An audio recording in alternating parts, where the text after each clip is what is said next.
El 22 de febrero de 1913, el presidente de México, Francisco I. Madero, junto con su vicepresidente José María Pino Suárez, fueron asesinados tras el golpe de Estado que realizó Victoriano Huerta. Muchos textos y análisis hay sobre el hecho, pero la historia casi desconocida es la penuria que pasó la familia del presidente Madero y las acciones que realizó un embajador japonés para salvarlos. Hoy se los platico.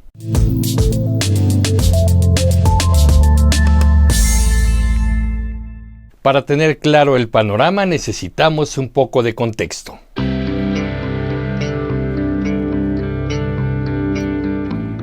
Para el año de 1909, las relaciones entre México y Japón se encontraban en muy buenos términos. Se aproximaban los festejos del primer centenario del inicio de la lucha por la independencia.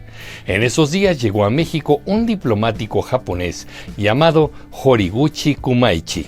A este funcionario le tocó ser testigo también del inicio del movimiento maderista que encabezaba la Revolución Mexicana. Ya en otro video les he platicado el golpe de Estado que se dio en 1913 con la finalidad de derrocar al presidente Madero. Para ese año, Horiguchi Kumaichi era encargado de negocios y embajador en funciones de Japón en México. Ya entonces el diplomático había creado una relación afectuosa con el presidente Madero y con su familia. Había amistad entre ellos. El 9 de febrero de 1913, el general Bernardo Reyes encabezó el primer golpe de Estado contra el presidente Madero. Reyes muere cuando intentaba tomar el Palacio Nacional. Ese día Madero realiza lo que conocemos como la Marcha de la Lealtad y baja a caballo desde el castillo de Chapultepec hasta el Palacio Nacional, acompañado por cadetes del Colegio Militar y por un nutrido número de civiles que lo apoyaban. En el trayecto se le unieron el vicepresidente Pino Suárez y Victoriano Huerta, de cuya traición aún no se percataba Madero.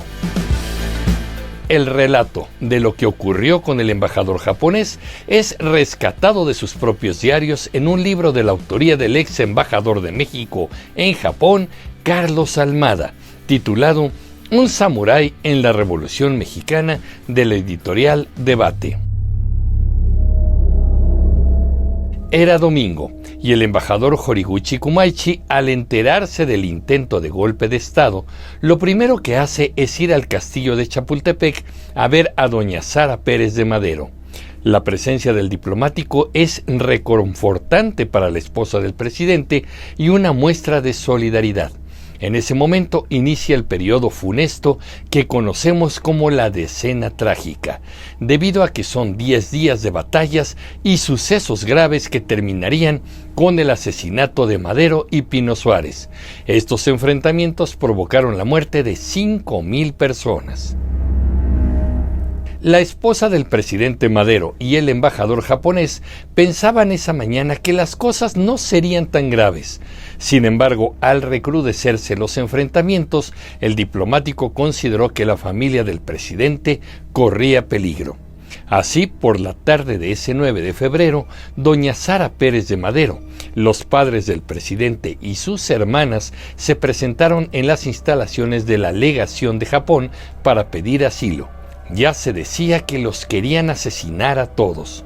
Finalmente recibieron refugio cerca de 40 personas entre familiares y colaboradores del presidente.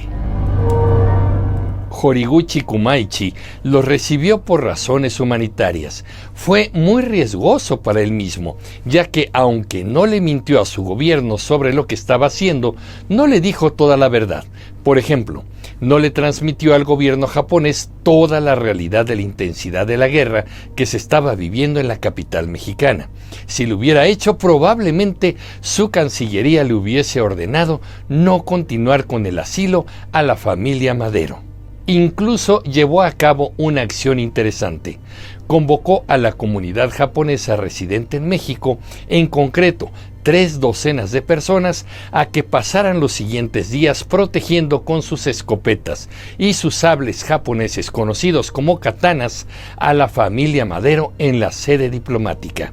También les llevaron alimentos desde el mercado de Tacubaya, con grandes riesgos en medio de las balas de cañón.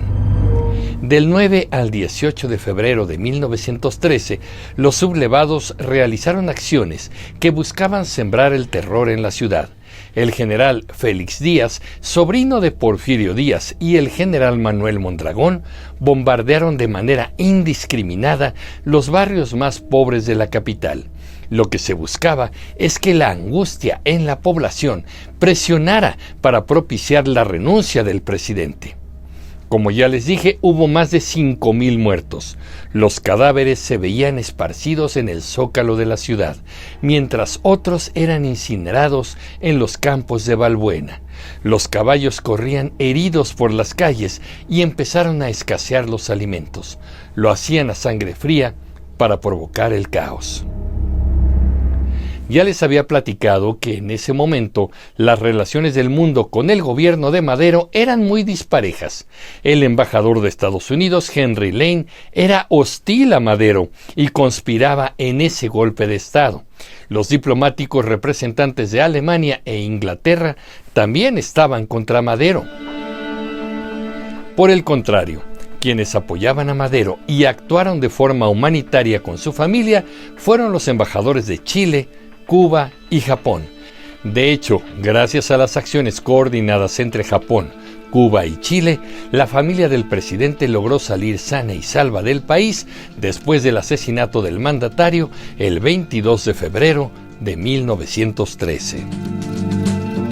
Pese a ese acto heroico y humanitario en México, es prácticamente desconocido el nombre de Horiguchi Kumaichi. El exdiplomático Carlos Almada piensa que el olvido de este embajador japonés probablemente fue provocado por la llegada de la Segunda Guerra Mundial, también porque algunos archivos se habían extraviado y porque para la familia del presidente Madero este resultaba un capítulo muy doloroso.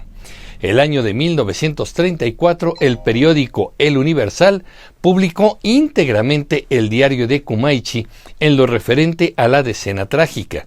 En 1935 viajó a México y hubo un reencuentro con la viuda del presidente Madero. Se dice que en ese momento hubo un cálido trato y grandes atenciones para con el embajador japonés, pero luego la historia se desvaneció en el olvido. El 21 de abril del año 2015, el Senado de la República develó una placa en honor al embajador Horiguchi Kumaichi, en la cual se puede leer a Kumaichi Horiguchi y al gran pueblo de Japón por su ejemplo de vida y el asilo otorgado a la familia Madero en los trágicos días de febrero de 1913. Dicha placa se encuentra en el muro de honor situado en el patio de la sede del Senado. Yo tuve la oportunidad de ver esa placa el día que fui acompañado por varios de ustedes comunicativos a visitar el Senado de la República. Creo que como un acto de justicia debemos recordar el nombre de Horiguchi Kumaichi como un hombre que actuó con honor y con humanismo en un momento en que nuestro país se convulsionaba. Debemos recordarlo y difundirlo a todos los mexicanos. ¿Pero qué opinan ustedes, comunicreativos? Yo soy Emilio Pineda y los espero en el próximo capítulo de Comunicreando. Pásenla bien. Hasta pronto.